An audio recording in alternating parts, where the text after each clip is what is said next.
And to our special broadcast tonight, SABC News political editor Mzwandile Mbeje is in conversation this evening with EFF leader Julius Malema, and we take you there live now. Good evening, Mzwandile. Well, a very good evening to you, Iman, and of course the viewers. Indeed, it's a very special broadcast, this one. We're speaking to the leader of the third biggest party in the country, Julius Malema, and of course he will tell me why he's been avoiding me, because we should have spoken a long time ago, but here he is, so we will have to do it this time round. Mr. Malema, thank you very much. It's good to have you. Thank you. So we've been chasing each other, but you've been running away. I got you now. No. I think we must be happy that we're meeting now. Yeah. And greetings to yourself and colleagues and the viewers at home. The diaries were refusing to meet, but eventually we are here. Yes. Good. Well, 10th anniversary, and already your T-shirt is saying that. Yeah. So you look very happy when you walked in here. You walked very happy. So you are 10 years old. Absolutely. We are 10 years old against the doomsayers. On the 28th, we're having a public launch at the Constitutional Hill, where we held the first press conference, where we announced that we're going to form a political party. So we are tracing back our steps to where we started, to where we are now, whether we are in the right direction or did we deviate from the founding objectives of this movement. It was never your intention to form this party. Absolutely. So here you are now. Any regrets? Well, I don't have any regrets. I think the ANC's decision was a blessing in disguise, because the question has always been, do we continue to agitate for economic freedom from within, or should we form an alternative platform where this issue will be agitated without any disturbance or being told that you are violating this or that rule or constitution of the party. Even in the Youth League times, we had actually formed a party within a party. We had turned the Youth League into a political party. You will remember, you were there. After interviewing the ANC on any matter, you'll have to get the Youth League opinion on the same subject. Yeah. Yes. Well, clearly you are saying no regrets. So absolutely. That expulsion was it was a blessing in disguise. What happened to my blood is green, is black, green and gold? This is what happened this year. Don't look too far. It's black, green and gold. And then with a spear marked by the blood of the defeated heroes and heroines of our people. So nothing has changed. Black, green and gold is right behind you. But you made the ANC. Well, remember, you joined the ANC at a very, very young age. In fact, I think many people will remember that you caught that bus. I think you were 9, coming to the funeral of Chrisan. At Chrisan, I was between 12 and 13 when I came here. We were, like many others, we were all born in the ANC.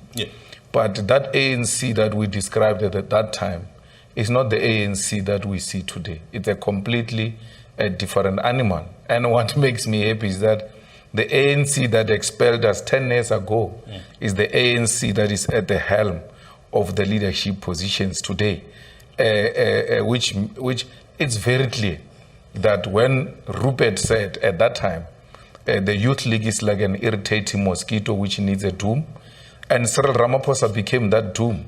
And today, he's the president of the ANC because the Youth League was an irritation and a threat to their personal accumulation of wealth through being co-opted members of capital by the establishment. You hit hard when you speak about the ANC. In fact, how you describe them, you actually say they long dead. So those are normally your words. But would you at some point be able to work with them, given the dynamics in the country and how politics of South Africa is evolving? Well, the ANC figuratively is dead. It's no longer a leader of society. It's no longer that thinking tank of our society. It's no longer a reservoir of the best and the advanced detachment in society. And therefore, you don't expect anything from the ANC. And when we work with them, it's not because we work with them as a leader of society. We work with them as followers because they've become followers of the EFF. They tail behind the EFF. And any new idea or anything that they seek to do in whatever form, they imitate the EFF. So we are not to reject supporters. The ANC, if it's a support of the EFF, let me give you an example. Just this weekend, we went to clean in zone 13 in Sibuke, cleanup campaign, announced we're going to launch Andris Tatani cleanup campaign. On Saturday, what happens? Boom, the ANC is there on Friday, coming to clean the same spot that the EFF has cleaned. Who becomes the leader of society? Is the EFF, and the ANC follows. Well, but in terms of the electorate, yes, the ANC still has the lion's share of support. Of course, that will be tested again in the next 14 months. Yes. Many pundits have been saying, Mr. Malema, perhaps it will be difficult for any party to reach outright. If in the event, let's say the ANC dips below 50, would you be able to work with the ANC in the coalition? We talk to everyone. If they accept our conditions, remember at the time, we had given the ANC a very clear conditions of what we want. And the DA correctly so says, if the ANC was to work with the EFF, they will be in danger. Because they know that the EFF is uncompromising when it comes to its own principles. Once they accept our principles of land expropriation without compensation, free quality education, 24/7 clinics, anyone who wants to implement that together with the EFF, we're more than willing. But the ANC hasn't accepted that, but somehow you do work with them. No, we don't work with the ANC. Let's take Johannesburg, for instance. I was going there. Yes, we were appointed by a mayor of Al-Jamah, and that is not ANC. And if the mayor of Al-Jamah, voted by the majority of the people, councillors in the council, decide to invite the EFF to his cabinet, why should we refuse because he also invited the ANC? I mean, typical, if you were to birthday to have your birthday celebration, and you invite ANC president and you invite me, what must I do? Must I say, no, I'm not coming because the ANC president is coming. If I have a contribution to make, I will come. We welcomed the Al-Jamah invitation, and it was not an ANC invitation. You know, once upon a time, you once... But I want to correct something you say the electorate has put the ANC and majority of it, and we all accept that it's not going to leave anytime soon. After 10 years of its democracy, the ANC had no 10% or so in the electorate of South Africa. It took them 1912 to 1994 to be where they are. It took less than 10 years of the EFF to be where it is. Well, so that comparison is neither here nor there. I guess conditions, we are in the right. No, not conditions are different. No, the conditions are the same. Yeah. The conditions are the same. The owners of the means of production and the property, the patterns of property ownership in South Africa are the same. What has changed? The whites are still ruling over us, except that we're given the so-called voting power. But the conditions are the same in as far as the founding of the revolution is concerned. The revolution was not founded on the basis of one man, one vote. It was the revolution was founded on the basis of the return of the land and the mineral wealth of our people. Has that changed from 1912 to where we are now? The reality is it hasn't changed. This thing of dating white people and thinking that's what we fought for, we didn't fight for that. Okay, I guess it's an individual's choice, that one. No, it's a fundamental objectives of the revolution. When the 1912 happened, at the core of it has never been dating white people. It has been the return of the land and the wealth. At the core of the differences in the revolution after the adoption of the Freedom Charter, the differences were based on what were the strategic objective of the revolution, and others felt the leadership betrayed those things. You once said, I think a couple of years ago, you once said if the ANC were to, let's say, adopt some of your conditions, there'll be no need for the existence of EFF because it means you'll become one. Yes. So in the event you come closer together with the ANC, let's say you then work together in coalitions. Yes. So do you still stand by that statement? Why would the EFF still exist if it has attained its strategic objectives, which are 7 non-negotiable cardinal pillars plus the supplementary cardinal pillars? We don't exist for glory. We exist for strategic objectives, which are political in their nature. And if that has been attained without any pronouncement, the existence of the EFF will become irrelevant. And therefore will die a natural death. So you'd be willing to go back to the ANC and allow the ANC to lead? Why would I go back to the ANC if I've achieved economic freedom in our lifetime? Leave me to look after cattle. Release me. Because I would have achieved that which I joined politics for. I didn't join politics for personal glorification and positions. If that which I joined politics for has been achieved, I must go back home and look after my children and their children and continue my own business. Just a quick one. Yes. You're very scathing on the ANC, which I think it's understandable given where you come from. Let's say 2024, the electorate decides that EFF is the government. Just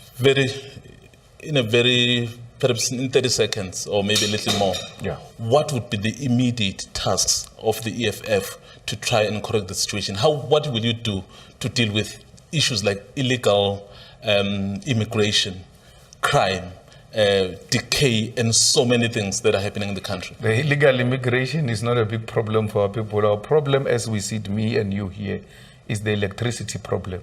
Let's return ESCOM to its former glory. Let's capacitate it. Let's refuse to dismantle ESCOM and separate its... I think we'll get to ESCOM. So that's the first one. The second one, we need to deal with issues of unemployment. How do you deal with unemployment? You need to industrialize. You need to make sure that as many manufacturing companies as possible are allowed to function, and you need to open new industries and protect the infant industries that creates jobs for our people. Decentralize industrialization and incentivize those who open industries in the remote areas. In that way, you create even jobs for people in the rural areas and in the urban areas. You need to fight crime. How do you fight crime? You need to liberate the generals of the police, not necessarily police, from the criminal syndicate. You need to remove the leadership of the police from the payroll of criminals. One man once told me that the people who get arrested for committing crime is because they don't commit it with the police. If you want to commit crime, you have to work with the police for you to be successful. We've got highly sophisticated and capacitated police in South Africa who cannot be defeated by anything. Once you see them not catching the suspects, you must know that somehow their leadership is involved in the crimes. Where they are not involved, they execute and they make sure that they deliver to our people. Then we need to give our people land. I mean, if you listen to the Premier of Gauteng saying, yes, we give RDP houses, but we need to start giving people pockets of land. That is an acknowledgement that a lot of our people don't need these glorified shacks called RDPs. They need a piece of land. And don't just give them a small piece of land. Give them more than what apartheid government gave poor Afrikaners. If you go to every dorpie, there were RDP houses of apartheid that was given to white poor people. Those yards of those people, of those poor whites, compared to the RDP houses that were given to our people now, the pieces of land that were given to our people through RDP houses, they go 3 times into those yards.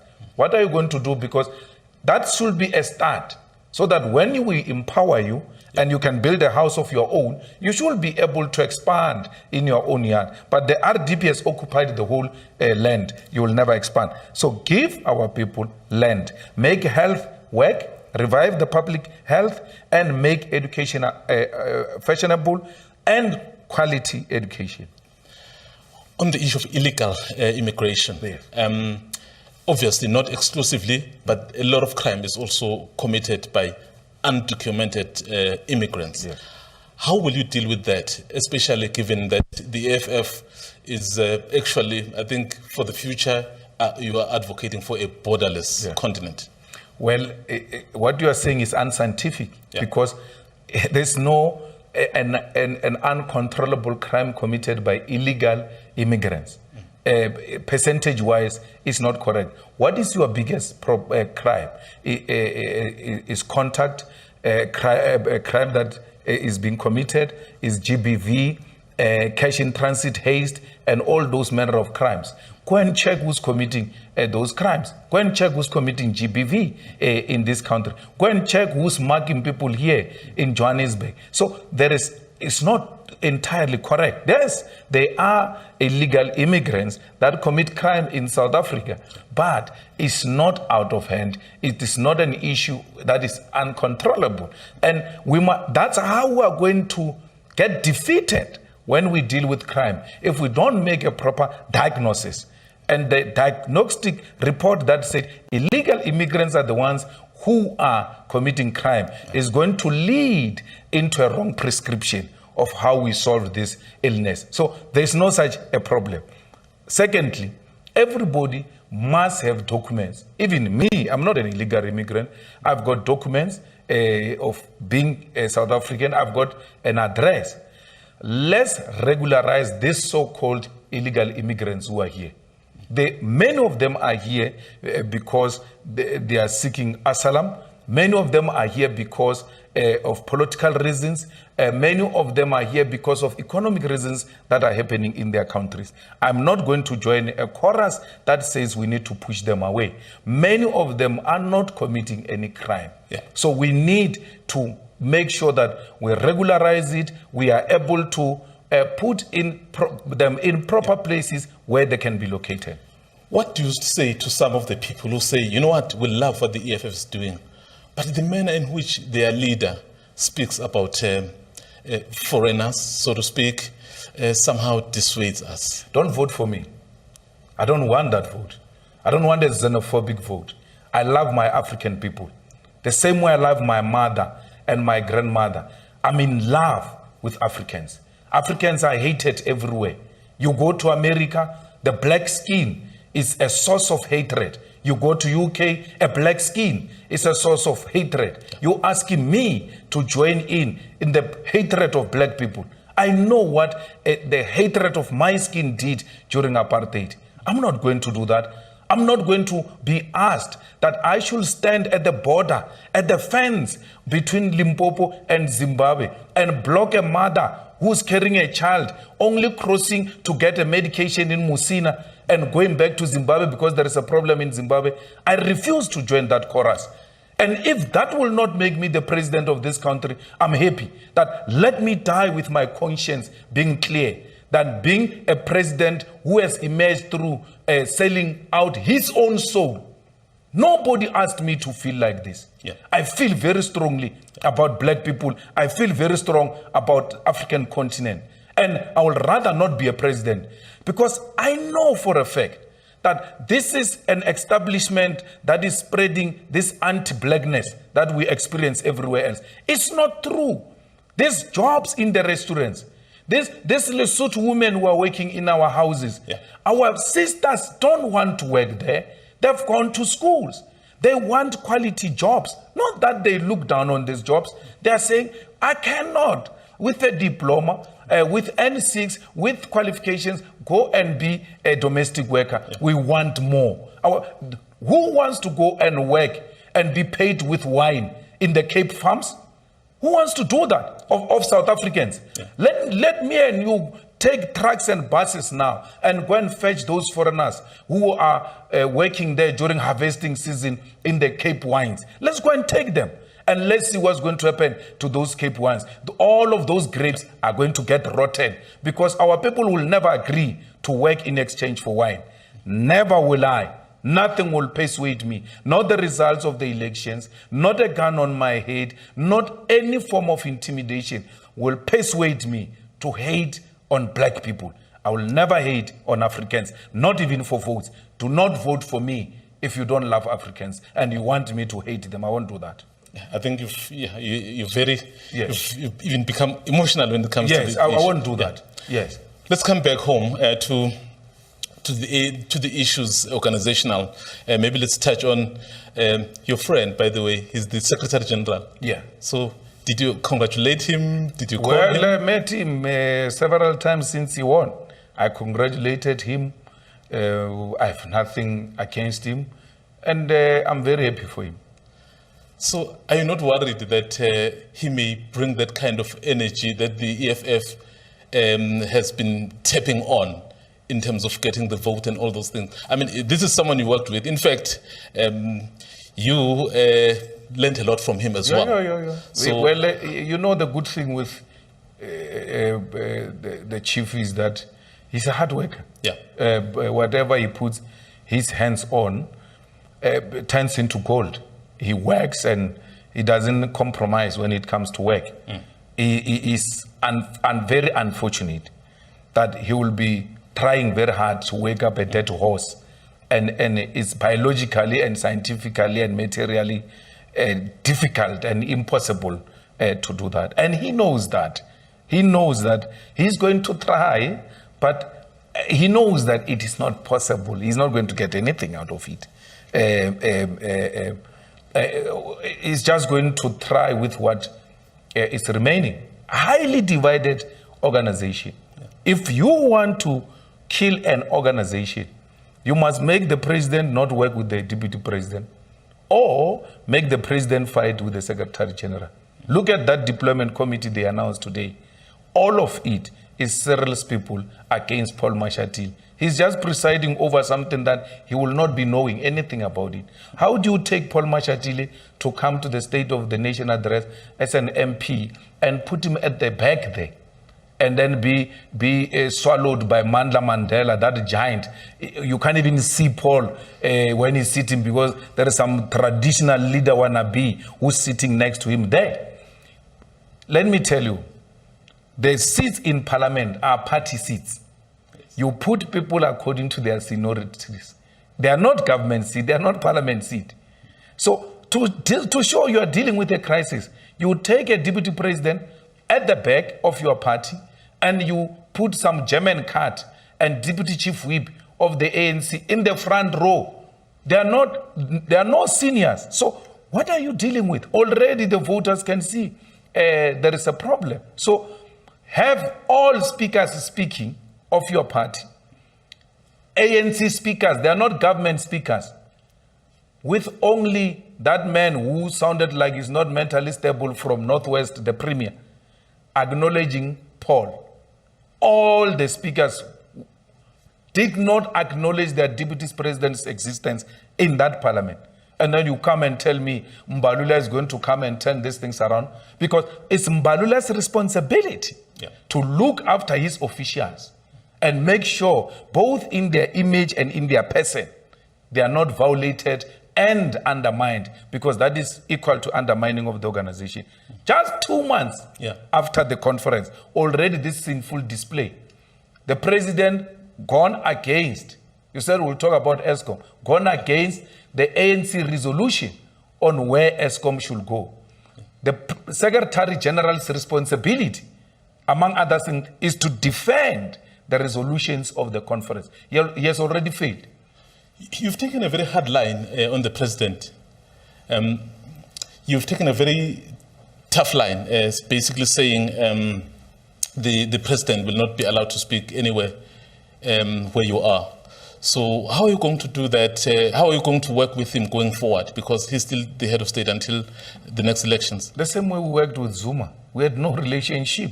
We require no relationship with criminals. We require no relationship with people who have no respect of the oath of their office. The president is not in denial that he violated Reserve Bank rules, that he violated SARS, that police went without a police case into Namibia, that the president himself did not declare those dollars to Parliament or whatever process that is required of him to follow in declaration of those things. President is presiding over the highest form of unemployment, the highest form of the cost of living in our country. The electricity is not there. The state-owned enterprises, all of them, with no exception, have collapsed, with very few municipalities that have got a clean audit. So, Then let's go to national shutdown. Yes. So that's the reason why you are calling for a national shutdown. Yes, on the 20th of March, because the people, when the government reaches a point where it's unable to discharge its responsibilities, we don't express ourselves only through the vote. The picket lines, the protest, as enshrined and protected by the Constitution, is another form of speaking. And therefore, you can't say to call for a shutdown and to call for the president who failed to step down is an undemocratic practice. It's not true. Are you not worried that that shutdown, for example, will exacerbate the already worse situation?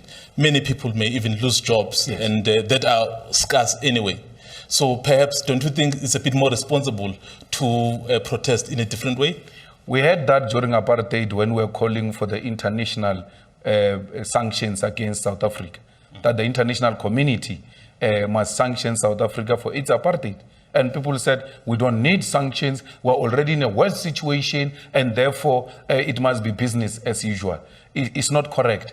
The situation is dire as is, with or without the shutdown. Actually, we stand to be in a more worse situation, and only when the president and the ruling party see the people standing up and say, we've given you a chance and you're not coming to the party, that could be a turning point for the better in South Africa. Why should you only see it with one eye? What if it becomes the turning point and things become better for the country, with the stepping down of the president and the new president coming in to say, I've heard you, and things will start to be done differently? Not this president who says in every speech, trust me, trust me. That is the core of the speech. You know, your timing of the shutdown, I mean, I was just looking at the dates. Actually, I realized that that date, for example, schools are closed because they will have a long weekend. So, and I assume a lot more people will take a day off. So do you think, did you time it having those into account, or you just announced the date? No, schools are not closing. It will not be closed in that week. They are going to close on the 23rd, if not the 24th of that month. Of that month, yes. That Monday will be a public holiday for schools. I don't know that, and I've not taken that into consideration, but schools will be in full swing. If that will be a holiday, it will be a special arrangement that will be announced by government. I don't know it. All I know is that the 20th of March, it's a working day. And no one can claim that there's any holiday announced as we're sitting here, me and you. And our biggest target is not schools. Our biggest target is the establishment, which has caused us this misery we find ourselves in. Last time you were in Parliament, you had an issue with the Speaker and calling for the motion of no confidence. Where are you with that? We have filed the motion of no confidence. See, she's incapacitated to run that Parliament. You can never call your colleagues animals. And a matter that she's now lying again in Parliament, that she did not call members of Parliament animals, and she can be heard. And if the SABC was fair, on this part, they should be playing that part where she says animals out. You can't say that. Secondly, twice we went to court where the court pronounced itself very clear, including the DA, that police must never enter Parliament, in particular the chamber. This time they did not just enter Parliament. They were brandishing firearms, the guns, and they were wearing a camouflage uniform, and they were hiding their faces. That puts members of Parliament in danger. The reason why firearms and guns are banned and sharp weapons are banned in Parliament is precisely because Parliament is the highest stage of political contestation. And someone might hate you from a distance. And when he comes there with a camouflage uniform and a gun, he gets triggered by seeing that Malema has been hating all along, and he pulls out a gun and shoots you in parliament. Yeah. That parliament will be silenced from that day. Yeah. No one will speak freely. The reason why they say police and the army and all of that are not allowed there is because parliament must be the highest stage of political contestation where members of parliament hold the executive accountable without fear of prosecution, without arrest, without any form of intimidation. It must be some mini heaven for politician parliament. And even when you climb on stage, you can't say this guy is a threat to the president with a placard, holding a placard high with both his hands. But police to say to confirm that you are not a danger to them, they always ask you to raise your hands. I didn't wait for that. My hands were already up with a placard to demonstrate that I'm no danger. I'm protesting. But are you not worried that we have a history in this country where a prime minister was stabbed in parliament? We never had a prime minister in this country. Well, you know what I'm saying. I don't know what you're saying. Don't associate me with your things. I'm not part of that. No, I'm we have talking no about such history. We have no such history. Our history in that parliament starts in 1994. Okay. Do not tell me about the history I know nothing about. Our history and my president of this country came into being in 1994. There's no history of that nature in that parliament. Worse, there is no such history in that hall since we started sitting in that hall. But you know exactly what I'm trying to say. I don't know what you're talking about. So I don't know. I deny it. I deny it. There is no such history in South Africa where there was a prime minister. There was never a prime minister. Of apartheid South Africa. Now you're talking. Now you're talking. Of apartheid South Africa who was stabbed inside parliament. So there's nothing apartheid there. So to compare the conditions are not the same. That thing of offenders committing in the apartheid parliament was a revolutionary act. It was not a parliamentary duty. It ought to be done. Okay. And that makes offenders a revolutionary. So we would not do that in that parliament. And that parliament can never be. It's actually offensive for us to compare that parliament with an apartheid parliament. The two cannot be the same. And therefore cannot be compared. I get your point. Yes. And then let's go to matters on Africa, just very quickly. We actually have run out of time. Oh, sorry, there'll be elections in Nigeria and elsewhere on the continent. As the EFF, you are very pro-African. So what is your... Well, let the best man or woman win in Nigeria. No violence. People have had an opportunity to campaign, to contest elections. We have reached a point in the continent where election must not be a source of violence. Election must be a source of expression of the will of the people, and that will must be defended. Let's see victory celebrations in Nigeria, and we will join them in those celebrations, celebrating democracy and not a particular individual. And the same goes to all African countries where elections must never be used as a source to pick up guns. In 30 seconds, last time we spoke, you said at 55, you're exiting the political stage. Is that still the case? Well, and number two, and number two, in next year, there's elections for the EFF. So are you running for the president again, or are you stepping aside? Just quickly, 30 seconds. Well, at 55, if it was my will, I must go. I've been here from when I was very young. I know no life. I want to also experience life before I die. So 55 would have meant I've been in politics more than many other people who were older than me. Okay. On you contesting again? I'm looking at the map of the Union building. What are the exits, the entrances, and all of that, and practicing, because that's where I'm going. Wow.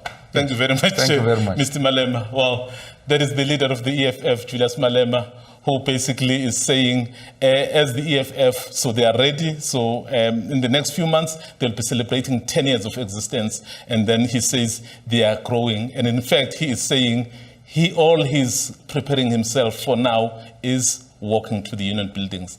And that is in 14 months' time. We will see if that is true. We'll come back to that. Thank you. Mzwandile Mbeje, thank you very much for that live interview with the leader of the EFF, Julius Malema. That interview will be available on sabcnews.com momentarily. I didn't join politics for glorification, and don't vote for me if you don't love Africans. The words there of the leader of the EFF, Julius Malema.